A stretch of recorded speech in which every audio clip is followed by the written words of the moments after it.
Bonjour mes poissons, bienvenue sur votre guidance générale pour ce mois d'avril 2026. Je vous précise qu'en description sous cette guidance, vous trouverez toutes les informations importantes et essentielles concernant cette guidance, ainsi que mon lien pour celles et ceux qui souhaiteraient réserver une guidance privée avec moi. Allez, on y va, c'est parti. En premier, c'est quelle est l'énergie forte qui vous accompagne et vous représente, et qui est importante et essentielle pour vous sur ce mois d'avril, mes poissons. Ok, qu'est-ce qu'on a? L'as d'épée. La clarté d'esprit.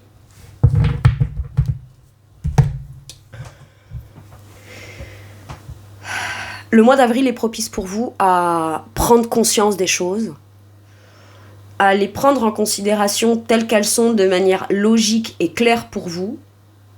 Si on se pose trop de questions d'un truc qui est trop flou, c'est déjà une réponse claire. La clarté, un message flou ou pas de réponse, je ne sais pas pourquoi je dois vous le dire, mais je vous le dis. C'est déjà une réponse claire. Et quand on a l'esprit clair sur ça, et qu'on le voit tel que c'est et pas tel qu'on se dit ouais mais si c'est pas flou c'est peut-être que si c'est flou c'est peut-être que j'attends peut-être encore des éléments de réponse. Non, t'as la possibilité de pouvoir trancher, décider, clarifier ton esprit vis-à-vis de la situation ou vis-à-vis du contexte ou vis-à-vis de ta vie de manière générale. L'as d'épée peut me dire aussi que le mois d'avril peut être propice à des idées qui pourrait venir vous faire avoir une perspective d'avenir beaucoup plus claire pour vous, où votre vision, quand vous regardez devant vous, quand vous imaginez la suite, ou quand vous imaginez un domaine particulier, ou quand vous vous projetez vous dans votre futur, ou dans des situations, ou en tant qu'individu, en tant que personne, l'occasion de pouvoir voir les choses de manière claire, c'est sur le mois d'avril. Il peut y avoir aussi des éléments de réponse, de clarté d'esprit, ou ça peut être un élément, un détail qui vous fait avoir un déclic dans votre esprit. Très bien. L'horizon a l'air de se dégager. Pas parce qu'il est moins brumeux, parce que vous le regardez, l'identifier, l'analyser et le voyez tel qu'il est. À partir de là, les choses sont claires. Ok. Vous, par rapport à cet as d'épée,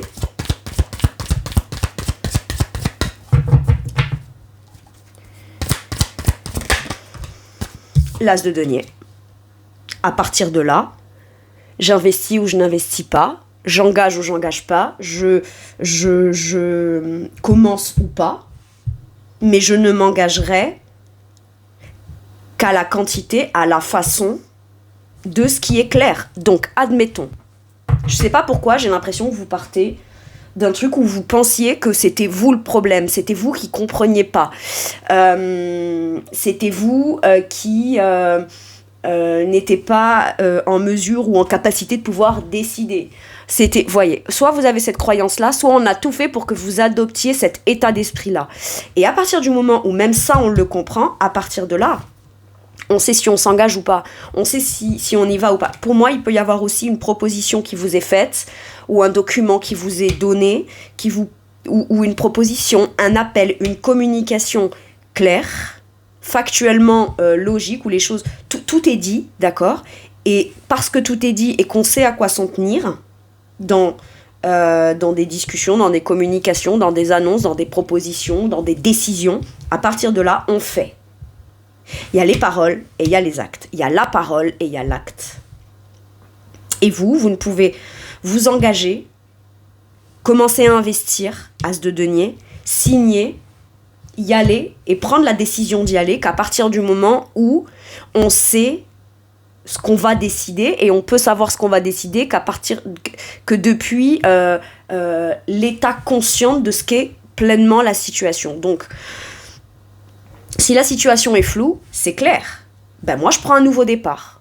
Mais ça ne veut pas forcément dire un nouveau départ dans la situation qui n'est pas claire. Ça peut vouloir dire, écoute, Moi, c'est pas clair, mais je sais qu'en parallèle de ça, j'ai envie de commencer, j'ai envie de démarrer, j'ai envie de m'engager, j'ai envie d'entreprendre, j'ai envie de vivre quelque chose de concret ou le début de quelque chose de concret qui portera ses fruits.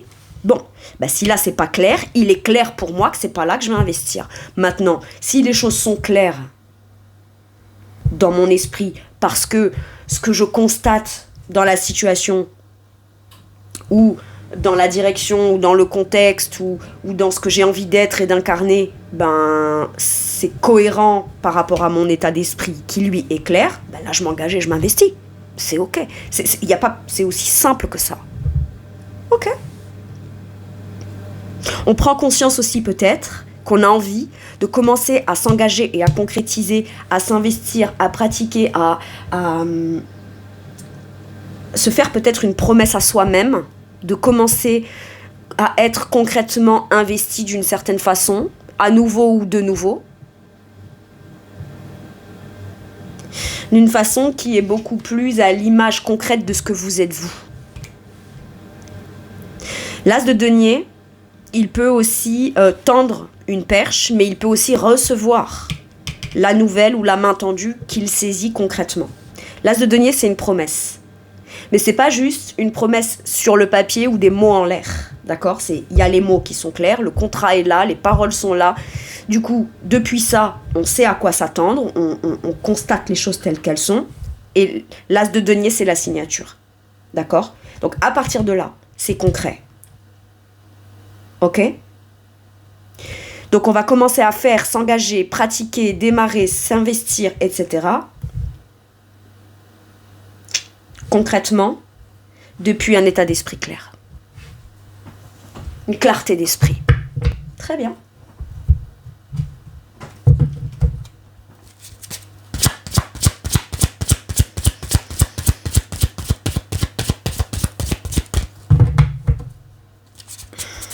Dans votre sphère professionnelle ou vos activités qui sont importantes pour vous dans le quotidien, le 5 de bâton.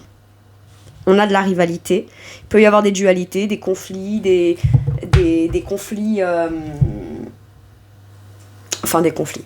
Il peut y avoir un manque de confiance en soi dans un 5 de bâton parce qu'on part d'un certain niveau et on a un but, un objectif. Le 5 de bâton, il est ambitieux. Il a envie d'avancer, d'évoluer, de grimper les échelons, d'accord ? Mais il peut manquer un peu de confiance en lui parce que ça le remue. C'est peut-être quelque chose de nouveau ou ça le met en mouvement. En tout cas, il y a un changement, une possibilité de changement. Maintenant, il peut y avoir des conflits ou des conflits d'intérêts ou des luttes de pouvoir un petit peu aussi dans l'aspect professionnel ou dans le domaine professionnel où il y a une forme de compétitivité. Alors, est-ce qu'on est en dualité avec soi-même par rapport à une décision professionnelle, d'un nouveau départ, d'un nouvel engagement qu'on a envie de prendre ou de saisir, mais qu'on ne se sent pas à la hauteur Eh bien, si vous ne vous sentez pas à la hauteur, j'ai l'impression qu'on vous dit, avec le 5 de bâton, détermine où est le niveau que tu estimes devoir atteindre et fais tout pour atteindre ce niveau-là. Et il y a forcément un jour où tu seras à la hauteur. Si quelque chose vous est proposé, que vous allez avoir l'occasion de pouvoir le saisir, bah c'est que vous êtes déjà légitime à être là-dedans. Si vous êtes dans une situation un peu luttante, un peu où il y a des rivalités, on vous met des bâtons dans les roues, on vient vous provoquer, etc., ça veut dire que quelqu'un qui, lui ou elle, n'aurait pas confiance en lui, se met en position de supériorité par rapport à vous et fait en sorte que vous n'avanciez pas ou n'évoluiez pas parce que c'est cette personne que ça met en insécurité. Et on vous dit, à partir du moment où tu fais partie du truc, t'as le droit de défendre tes intérêts, en fait. Mais on cherche peut-être aussi à éviter les conflits. Mais c'est pas vous qui provoquez les conflits. C'est cette personne ou quelqu'un qui cherche à vous provoquer, en fait. On cherche à vous provoquer dans quelque chose. Eh bien, si on vous provoque, répondez par l'affirmative. Et si ça vient provoquer des disputes, des tensions ou des conflits, ça ne sera que le résultat et la conséquence des provocations extérieures. Maintenant, c'est peut-être vous qui avez une dualité intérieure, qui ne vous sentez pas à la hauteur et qui est en conflit à l'intérieur de vous.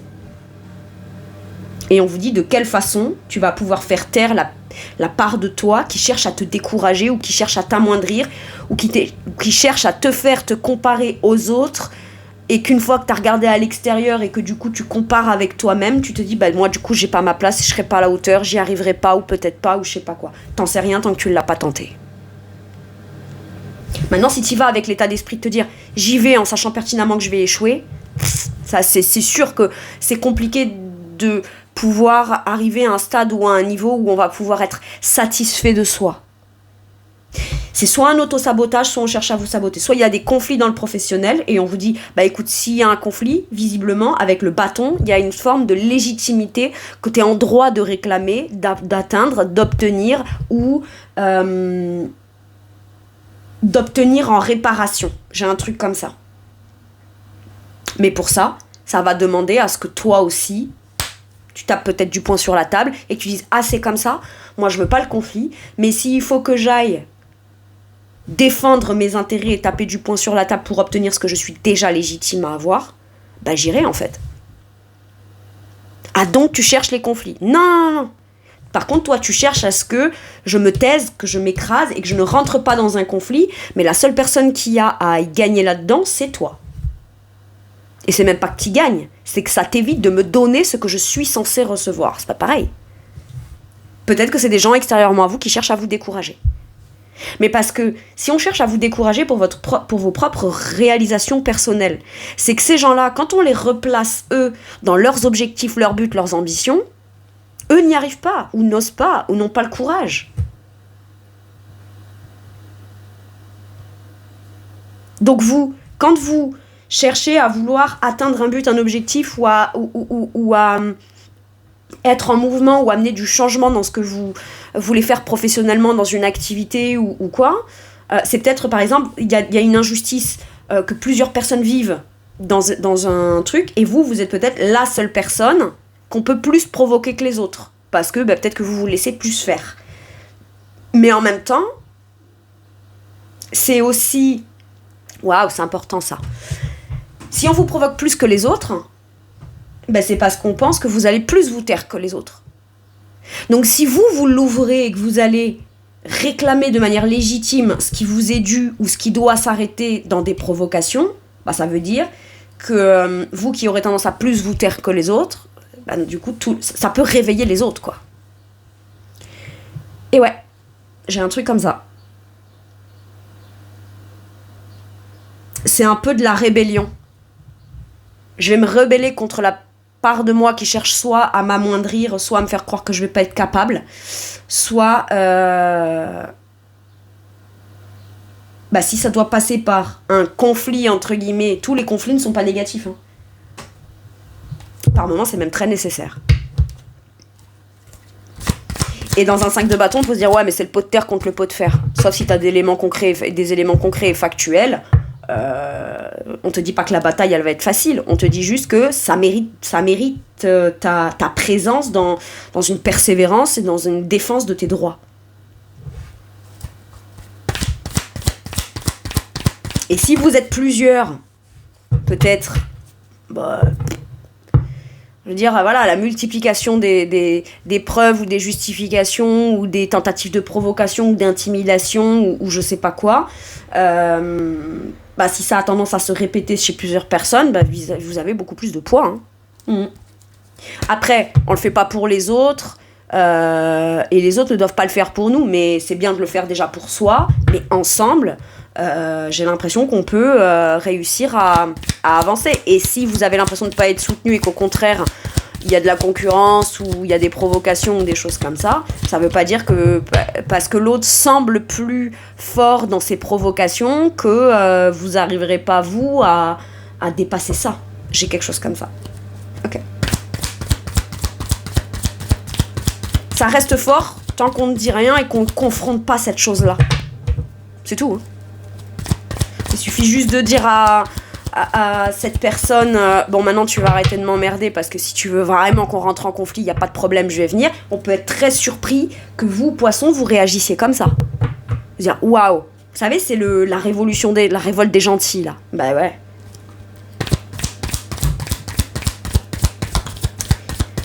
Et très honnêtement, quand on est provocateur, on doute de rien, on a tendance à croire que les gentils se tairont toujours. Enfin, les gentils. Ceux qui auront tendance à avoir peur des conflits, à rien dire, de peur qu'on retourne la situation contre eux, qu'on leur dise que ce soit eux les méchants. Le jour où on n'a plus rien à cirer de ça, et qu'on rentre dans tu veux le conflit, très bien, c'est ça que tu cherches, tu vas le trouver. Ah ben bizarrement cette personne, elle a pas de stratégie, cette personne. Sa seule stratégie, c'est de vous maintenir dans des provocations ou pour que vous n'atteigniez pas vos buts et vos objectifs. Et tant que ça fonctionne, elle n'a pas de stratégie pour après. Ou peut-être que jamais personne ne le lui a dit ou ne l'a confronté à ça. Et il suffit d'une fois pour que la personne se dise mince, mais attends, ça je l'avais pas envisagé moi, je vais légitimer comment. Mais tu peux pas en fait. Tu peux pas légitimer. Mais par contre, la prochaine fois tu y réfléchiras à 2 fois. Ou à partir de maintenant, tu commenceras à réfléchir à ta façon de traiter les gens. J'ai un truc comme ça là.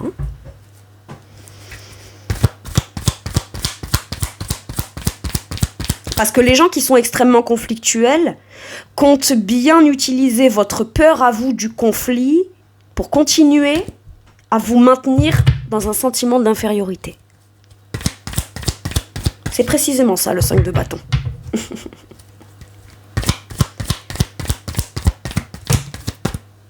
Vous. Mais il y a des peurs et des blocages.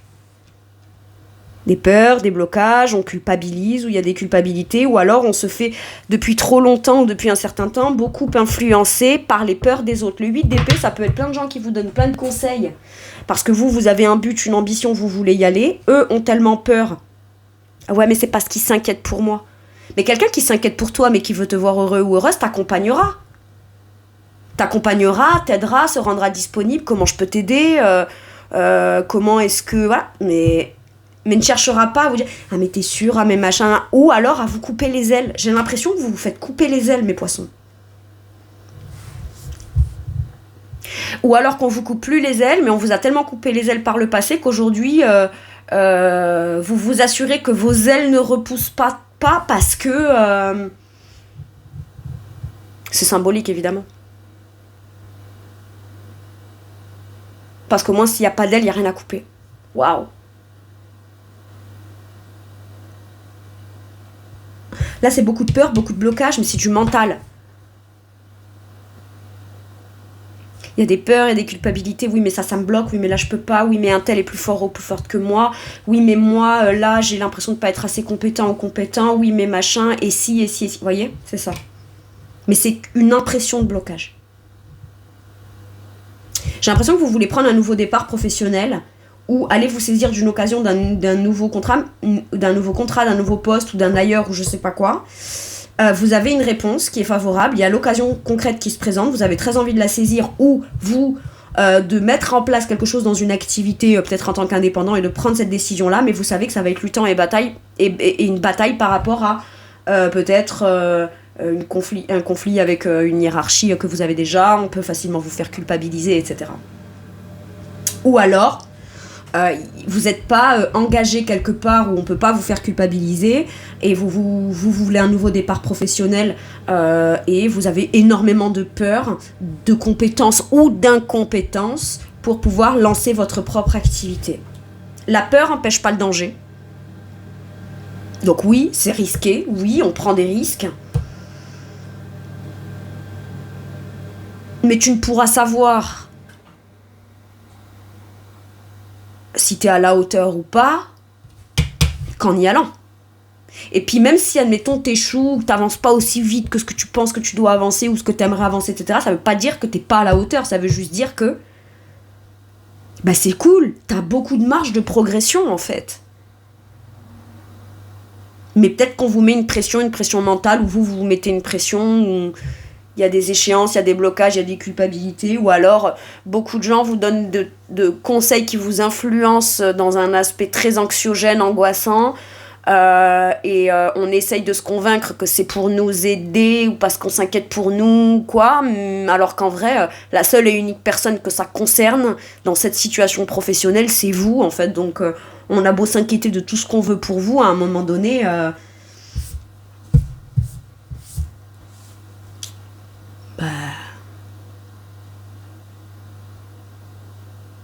ça ne concerne que vous, en fait. Ça ne devrait concerner que vous. C'est ça que j'ai à vous dire, là. On se sent enchaîné quelque part, ou on se sent prisonnier de quelque part, et on sait que pour pouvoir s'en libérer, peut-être que on passera par un conflit. Ça va passer par un conflit ou par une énième provocation, une provocation de plus, la dernière provocation, etc. Et on a très peur du conflit. Sachez une chose, personne n'aime le conflit. Même ceux qui sont conflictuels et qui cherchent à vous provoquer n'aiment pas le conflit. La preuve, c'est qu'il n'y a jamais vraiment de conflit contre eux. Parce que le jour où on les met dans un vrai conflit déclaré, ces gens-là, ce jour-là, ne répondent plus de rien. Personne n'aime le conflit. Par contre, les gens aiment bien provoquer pour avoir l'ascendant. C'est pas pareil. La nuance, elle est là. Et on sait toujours bizarrement à qui on s'attaque. Hein. On sait très bien qui c'est qu'on provoque. Quelqu'un qui provoquera pas de conflit. Ou qui a peur suffisamment du conflit pour pas aller rentrer là-dedans ou pas aller défendre ses intérêts. Donc ouais, c'est angoissant, c'est culpabilisant, c'est bloquant, mais le jour où tu réponds au conflit, ouais, mais j'ai déjà essayé d'expliquer à cette personne, de lui dire d'arrêter, ou je me suis déjà énervée, etc. Oui. Parce que toi, t'étais encore dans l'optique peut-être de vouloir améliorer la situation, pouvoir rester dans la situation en faisant en sorte que cette personne te comprenne et qu'elle arrête de faire ce qu'elle fait. Ou qu'elle arrête de te provoquer, c'est peut-être ça. Mais tu connais pas ses intentions, ses buts et ses ambitions à lui ou à elle. Et puis t'as des gens qui évoluent, qui grimpent les échelons, etc. et qui le font... la seule personne contre qui ils sont en compétition, c'est eux-mêmes. Et puis t'en as d'autres qui ont un état d'esprit où je vais aller écraser les autres et leur marcher dessus pour pouvoir avancer. Mais c'est pas parce que toi t'évolues que ça veut dire que tu es forcément cette personne-là. Tout en même temps que les meilleurs exemples qu'on a des gens qui évoluent, c'est ceux en général qui réussissent à écraser les autres. Mais ça veut pas dire pour autant que toi, tu vas être obligé d'écraser les autres pour pouvoir avancer, évoluer. Toi, t'as juste qu'à te centrer, faire focus sur toi, ton potentiel d'évolution, ta marge de progression, ton but, ton ambition. Et pas écouter ce qu'il y a autour de toi et qui t'influence. Ou tes pensées négatives de peur. Parce que plus tu avanceras, plus c'est ça qui fera taire tes blocages et ton mental angoissant. Enfin, dans les angoisses, en fait. Ok. Dans votre sphère matérielle et financière, on a le 10 de denier. Il y a une occasion de pouvoir clairement récolter l'abondance. Pour soi, pour les siens, pour son foyer, pour sa famille, pour ses enfants. Ça peut me parler de maison, de patrimoine, d'héritage peut-être familial aussi. Ouh.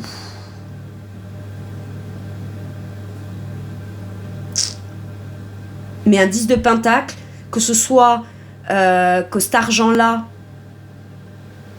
a le potentiel d'être par rapport à une décision professionnelle que vous prenez et qui n'engage que vous, ou qui est rapport à un conflit professionnel, ou tant que j'en suis là, je gagne pas assez d'argent pour...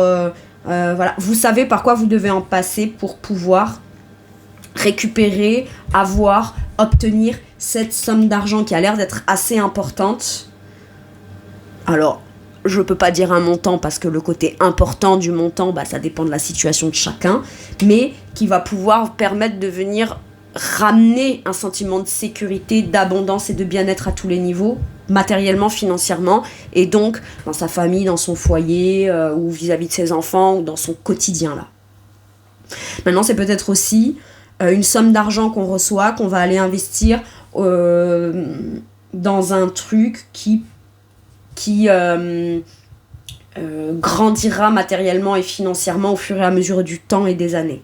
Mais j'ai un truc rapport à l'investissement ou à le côté du fait d'hériter quelque chose ou d'obtenir quelque chose qu'on obtient ou qu'on récupère de manière légitime et de droit.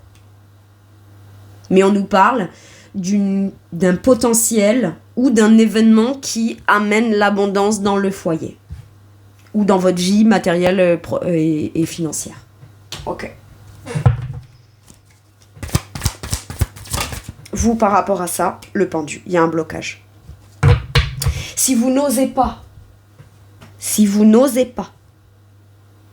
vous lancer à votre compte ou quitter un boulot, même si vous êtes mal, qu'on vous épuise, qu'on vous accable, qu'on vous provoque,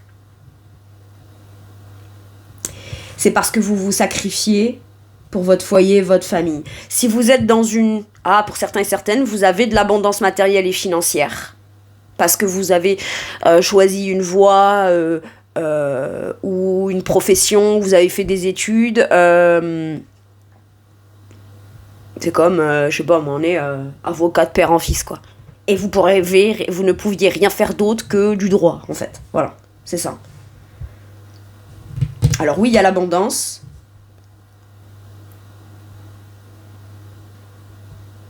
Mais il y a toutes les croyances qui vont avec. Et il y a besoin peut-être de prendre de la hauteur et d'arrêter de se sacrifier. Il y a peut-être de l'abondance, mais au prix de quel sacrifice ? Et peut-être que si je me débloque de cette situation professionnelle et que j'ai envie de me lancer dans mon activité, etc., oui, ça aura peut-être un impact sur mes finances, les principes, les valeurs familiales, ce que m'ont inculqué mes parents, mes grands-parents, ou la vie et le contexte et les charges que j'ai. D'accord ? On est habitué à un certain rythme de vie ou un certain confort matériel et financier. Donc, je ne peux pas quitter mon boulot qui me rapporte tant pour ma famille, mes enfants, etc. Mais est-ce qu'il vaut mieux gagner beaucoup ou est-ce que c'est ça la base et la priorité ? Ou est-ce que c'est d'abord d'être heureux et épanoui dans ce qu'on veut faire ? Ouais, mais du coup, je gagnerai moins d'argent. Mais t'en sais rien. Tu n'en sais rien. Si ça se peut ce que tu veux faire et ce que tu veux lancer, ça t'apportera même plus d'abondance que ce que tu gagnais dans un truc où tu avais tendance à te sacrifier ou à rester bloqué. Il y a peut-être une grosse pression familiale ou un point de vue extrêmement rigide, statique, ou des blocages rapport à l'argent, ou des croyances limitantes, ou des sacrifices qu'on a fait pour atteindre un certain niveau matériel et financier suffisamment abondant. C'est peut-être un héritage là qui est bloqué. Ou vous vous sentez bloqué par rapport à un héritage ou une somme d'argent que vous êtes censé recevoir. C'est peut-être votre vision à vous de l'argent, de ce qu'est l'abondance, de ce qui est bien, de ce qui est mal, etc. Et là, le pendu vous dit stop, prends un temps de pause. Prends un temps de pause, prends de la hauteur, vois les choses peut-être sous un autre angle, ou défais-toi de certaines croyances, parce que c'est ça qui t'empêche et qui bloque ton abondance. Ok.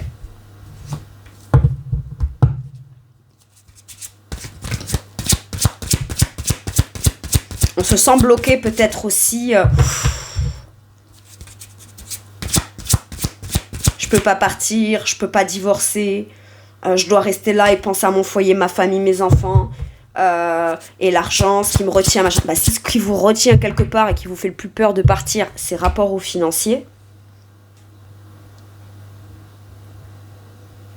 Bah, j'espère qu'il y a des centaines de millions d'euros, hein, qui permettent de vous offrir des choses et de vous payer des choses suffisamment...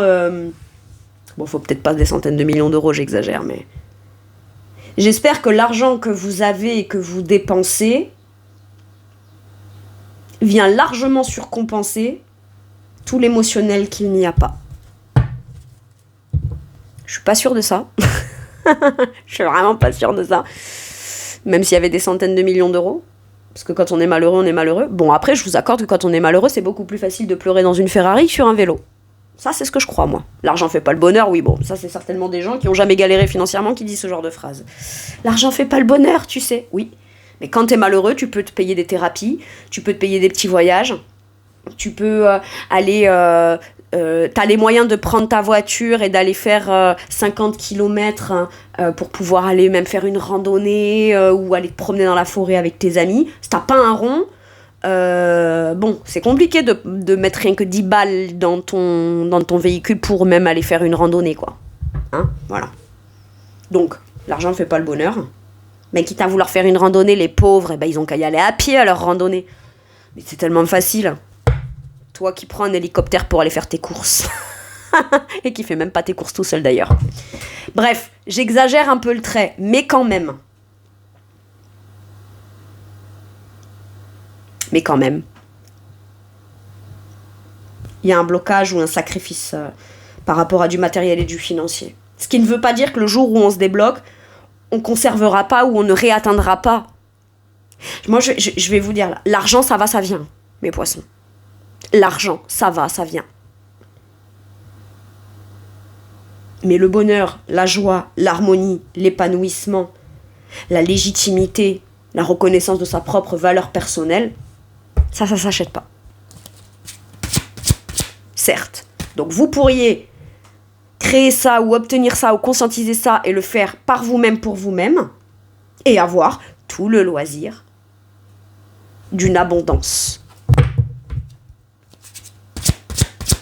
matérielle et financière également. Il n'y a pas besoin de choisir entre les deux.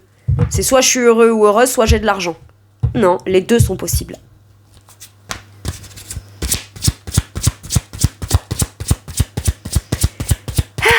Allez. Parce que c'est vrai que même cette phrase, l'argent fait pas le bonheur. Donc ça veut dire qu'en fait, c'est soit t'es heureux, soit t'as de l'argent, quoi. Et que si t'es malheureux, c'est pas parce que t'avais plus d'argent que t'irais mieux. Ouais, mais ta perspective d'avenir, d'engagement, d'investissement, de te payer des démarches, de te payer une défense et là, pour retrouver l'harmonie, bah tu l'as. Déjà. On peut dire l'argent fait pas le bonheur, en attendant c'est bien ce qui fait marcher le monde. Hein.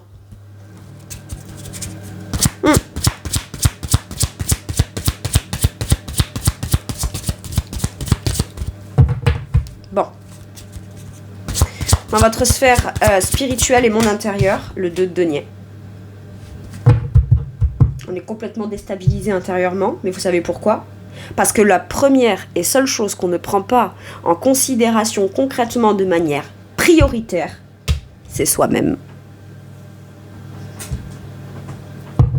Et là, vous allez remarquer et comprendre que intérieurement, la seule personne que vous laissez toujours de côté et qui tente de trouver un équilibre tout en se laissant en même temps de côté, essaye de se rassurer, de retrouver un équilibre en disant ouais, mais du coup, l'autre, les autres, l'extérieur, tout ça, bah, c'est bien d'avoir priorisé ça.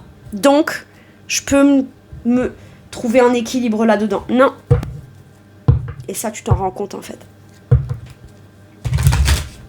Il y a une déstabilisation. Mais on vous déstabilise pas pour vous embêter. On vous déstabilise pour que vous repreniez en considération de manière concrète ce qui va réellement pouvoir vous faire vous sentir stable, sur du long terme, pour du long terme, avec vous-même.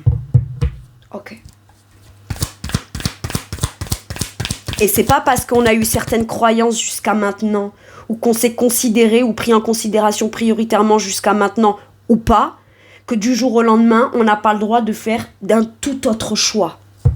On n'est pas obligé de rester complètement constant toute sa vie, même si à un moment donné, on se rend compte que ce qu'on croyait devoir être, croyait devoir prioriser, c'était ça le plus important. Vous avez le droit de changer d'avis, ou changer de point de vue, ou changer d'optique, ou de... Vous avez le droit.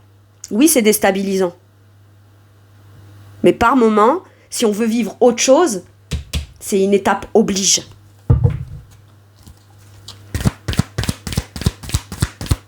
Ok. Et là, vous n'êtes plus en train de dire qu'est-ce que je dois choisir en priorité, machin, dans ce qu'on m'a dit, inculqué, dans ce que je crois devoir être, etc. Non. Vous revoyez tout. Les situations, les contextes, les relations, les personnes, votre rapport aux choses, le non-rapport à certaines choses, etc. Et vous remarquez jusqu'à quel point, à chaque fois, vous ne vous êtes pas pris en considération dans les situations. Tant que les situations autour, ça continuait, ça marchait, ça fonctionnait, même si c'était au prix de devoir vous sacrifier, c'était ok. Mais là, et en fait, là, vous voyez plus tout ce que ça a apporté aux autres. Vous voyez jusqu'à quel point, jusqu'où vous ne vous êtes pas pris en considération prioritairement dans chacune de ces choses-là. Et là, c'est déstabilisant pour vous. Mais c'est très bien qu'on vous déstabilise. Parce que ça va vous demander de devoir adopter une nouvelle posture qui sera beaucoup plus stable pour vous après. Et vous le savez, reine d'épée. La reine d'épée, elle le sait, elle le voit, elle le percute, elle le tranche, elle le décide. Comment dire ? La reine d'épée, on pourrait penser qu'elle est froide, qu'elle est fermée émotionnellement, etc. Non, non, non. C'est juste qu'il y a le cœur et il y a la raison. Et elle va arrêter de se faire influencer dans le cœur pour pas avoir à prendre des décisions logiques et rationnelles. Et par moment, pour pouvoir prendre des décisions et faire des choix personnels qui sont bonnes pour elle, elle doit justement ne pas prendre en considération la part émotionnelle, sinon elle se sent plus capable de décider. C'est aussi simple que ça. Tout ce que je vous dis là, vous le savez.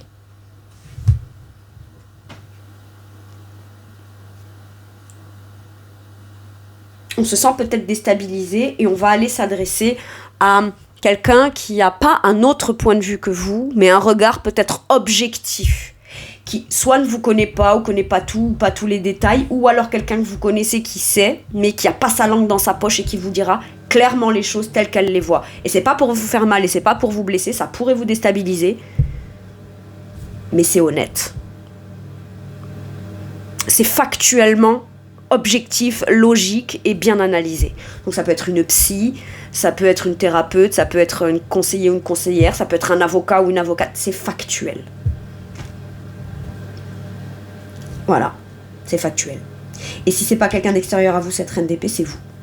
Vous savez ce que vous devez, de manière logique, trancher, décider, parce que vous savez ce que vous avez compris jusqu'à maintenant, vous connaissez votre capacité d'analyse des choses, ce que vous avez compris, ce que vous avez appris, toutes les connaissances accumulées. Et par moment, on n'a pas besoin d'avoir 10 fois la même information pour se rendre compte que cette information-là, c'est celle qui va nous faire décider. Que ce soit une bonne information comme une information qui déstabilise. Si à chaque fois qu'on vous fait vivre quelque chose qui ne vous plaît pas, ça vous déstabilise intérieurement, mais que vous ne le prenez jamais en considération, ça continuera de vous déstabiliser cette chose-là. Et pourtant, c'est peut-être des situations déstabilisantes pour vous, qui ne vous priorisent pas, qui vous déstabilisent, qui vous font jongler, etc. Mais c'est comme si que, en face, ça n'avait absolument pas l'intérêt que vous puissiez savoir à quoi vous attendre. Et quand vous croyez que vous vous équilibrez dans quelque chose, ou que les choses, elles sont devenues plus stables et plus trucs, paf, il y a ce truc, ça revient.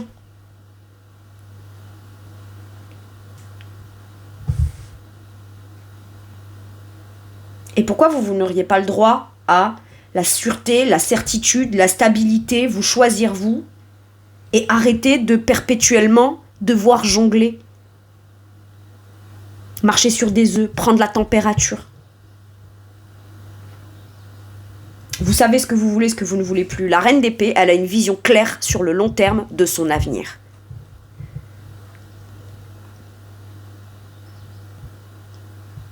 Et elle ne justifie pas, elle ne quémande pas, elle ne demande pas.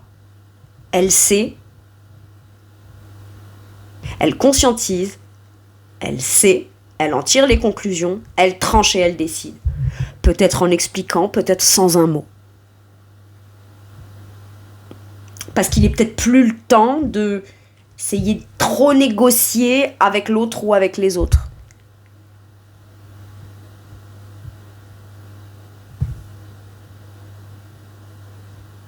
Il est juste temps de se choisir là. Ok. Et je pense que vous le savez. Allez, dans votre sphère relationnelle de manière générale, qu'est-ce qu'on vous dit ? Voilà. Ben, on reconsidère toutes ces relations, on fait un point, on fait un bilan. Pour pouvoir se positionner, se repositionner, communiquer, recommuniquer, annoncer dans son relationnel de manière générale, qui l'on est.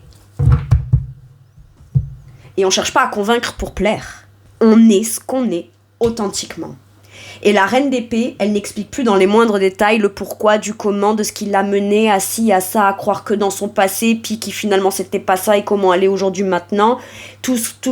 Elle donne pas tout d'elle. Elle n'explique pas tout d'elle. Vous voyez le jugement ? Non. Par contre, elle incarne ce qu'elle est. Ça plaît, c'est bien, ça plaît pas, c'est pareil en fait. Le jugement, il annonce. Quel que soit ce qui est annoncé, ou ce qui s'annonce, ou ce qui est révélé, ou comment vous révélez, on dit, il n'y a pas à dire si c'est bien ou si c'est mal. Il n'y a pas à ce que ça plaise ou pas. Si ça plaît, c'est tant mieux. Si ça plaît pas, on fait quoi ? Bah, du coup, on va renégocier avec soi-même et plus. Ah bah si ça plaît pas à cette personne, alors je vais arrêter d'être authentique. Et du coup, dans ce bilan-là, bon d'accord, ça je vais pas le prendre en compte. Ouais, mais c'est un truc qui restera dans ta vie, qui continuera de te déstabiliser. Le jugement, c'est la renaissance en fait. C'est l'appel à renaître. C'est l'appel à se réveiller en fait. Et potentiellement,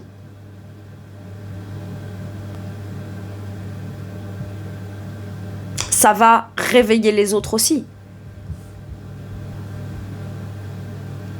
Alors soit quand les gens se réveillent, ils percutent et ils décident relationnellement de vous considérer de manière authentique telle que vous êtes et de vous prendre en considération comme ça parce que vous êtes légitime et vous en avez le droit.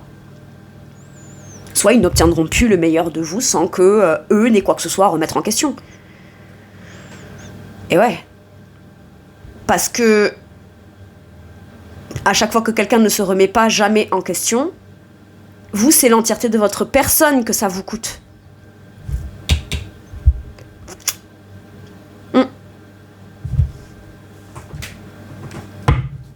Très bien.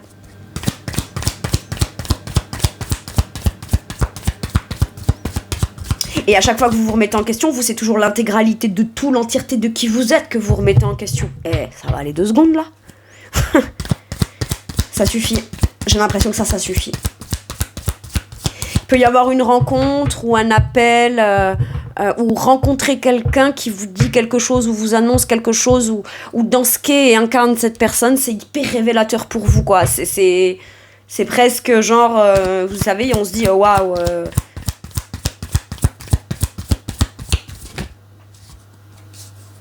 C'est révélateur d'un truc, là. Très bien. Allez, votre énergie à vous dans le relationnel. Le 10 de bâton. Ben, on arrête de tout porter en charge soi-même sur ses épaules, arrête de se sentir épuisé. Pour certains et certaines, vous vous êtes peut-être coupé du tout le relationnel de manière générale et vous revenez au monde dans le relationnel. Mais pour ça, ça va vous demander de devoir lâcher un fardeau ou des croyances qui sont un fardeau, des croyances qu'on croit que ça va vous protéger, genre tout le monde est comme ça, on peut pas faire confiance aux gens ou je sais pas quoi, ou alors à se couper de tout le monde à cause de gens qui sont qui vous ont fait beaucoup porter, qui ont trop compté sur vous, qui ont profité de votre gentillesse, parce qu'il faut pas se leurrer, les gens qui abusent et qui profitent et qui vous en rajoutent et qui vous aident pas et qui sont comme des fardeaux pour vous ou qui ont été un fardeau pour vous à un moment donné par le passé, vous portez encore la charge émotionnelle de ça, ou alors ça s'est accumulé au fur et à mesure et vous avez jamais lâché ça. Vous l'avez quand même emporté avec vous, ok ? Donc on arrive sur un 10 de bâton. L'occasion de pouvoir se défaire et de se délester, de se libérer de certaines relations qui pèsent, ou charges, ou responsabilités relationnelles qui ne vous appartiennent pas qu'à vous, en fait. Chacun a sa part de responsabilité, mais vous, visiblement, vous avez l'air de porter même la charge de responsabilité des autres. Ou en tout cas, c'est le sentiment et la sensation que vous avez. Vous n'êtes pas responsable de ça. Mais si vous vous demandez... Qu'est-ce qui a fait que ça a été possible et qu'à chaque fois on me rajoute un bâton et un bâton et un bâton et qu'au final, moi je me retrouve à devoir tout porter. C'est que ça ne dépendait pas de vous, ça dépendait des intentions des autres. Ou de la capacité des autres à vous faire peser quelque chose sans clairement vous dire qu'ils comptaient se délester d'un poids sur vous en fait. D'accord ? Relationnellement. Donc il y a eu beaucoup de fatigue et d'épuisement émotionnel, tout ça, voilà, ok. Parce qu'aussi, peut-être qu'on fait beaucoup pour les autres, on prend en charge beaucoup de trucs, attends, je vais le faire, attends, nan, attends, ci, attends là, attends, machin. Et puis quand ça commence à vous peser que vous en pouvez plus, ou alors on vient vous demander, vous savez pas dire non. Et ouais, il y a ça aussi. Ou alors on vous a jamais appris à dire non. Et là, j'ai comme l'impression que vous vous dites, mais qu'est-ce qui a pu faire que j'en sois arrivée là, quoi ? C'est parce que tu croyais que tu devais être cette personne-là qui devait, quoi qu'il arrive, qu'elle soit d'accord ou pas, c'est ok qu'on la questionne pas et qu'on lui tiens, prends ça, tiens, porte ça. Et à chaque fois que vous avez essayé de vous battre et de lutter contre ça, on arrivait toujours à tourner la situation en vous faisant croire que c'était vous le problème. Et ça, vous le portez, vous l'avez emporté encore. Donc, la dernière stratégie possible pour pas s'effondrer entièrement, c'est de peut-être se couper entièrement de toutes les relations. Sauf que potentiellement, on se coupe aussi des gens qui, eux, n'auraient pas cette intention-là, ce comportement-là, et qui, même si un jour l'auraient sans s'en rendre compte, ou pas de manière volontaire, le jour où on leur dit, ils veulent pas ça, donc soit ils réparent, soit ils récupèrent, soit ils s'excusent, soit... Il y a des gens comme ça qui existent. Hein. Bon, c'est sûr que là, on les a pas rencontrés.